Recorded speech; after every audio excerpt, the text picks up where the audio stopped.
ഇന്ന് വാഴക്കൂമ്പ് കൊണ്ട് തോരൻ വെച്ചാലോ? നമുക്കാദ്യം ചെറുതായിട്ട് കൂമ്പൊന്ന് കൊത്തി അരിഞ്ഞെടുക്കാം.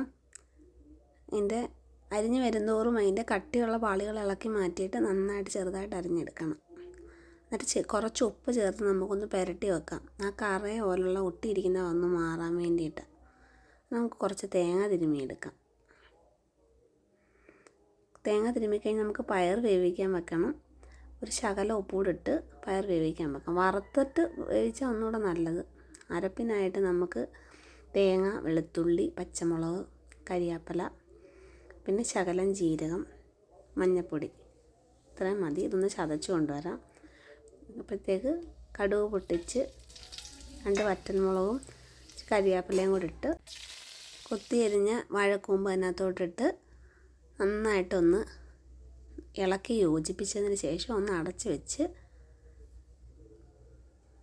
ഈ പരുവമായിട്ടുണ്ട്. നമുക്ക് ഒന്നുകൂടെ ഇളക്കി കൊടുക്കാം.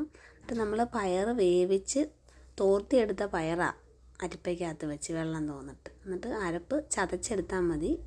തോരനല്ലയോ, ചതച്ചരപ്പ് നമുക്ക് അതിനകത്തോട്ട് ചേർത്ത് ഒന്ന് മിക്സ് ചെയ്ത് ഒന്ന് അടച്ച് വെക്കാം. അടച്ച് വെച്ച് എല്ലാം കൂടെ ഒന്ന് ആവിയിൽ വെന്ത് ചേർന്ന് വരുമ്പോഴത്തേക്കിനും ഒന്നുകൂടെ ഇളക്കി കൊടുക്കാം. ലേശം കൂടെ കരിയാപ്പില ഇടുന്നുണ്ട്. നന്നായിട്ടൊന്ന് ഇളക്കി. അപ്പം റെഡി ആയിട്ടുണ്ട് നമ്മുടെ കൂമ്പും പയറൂടെ തോരൻ വെച്ചത്. കൊള്ളാട്ടോ. ബൈ ബൈ, നാളെ കാണാം.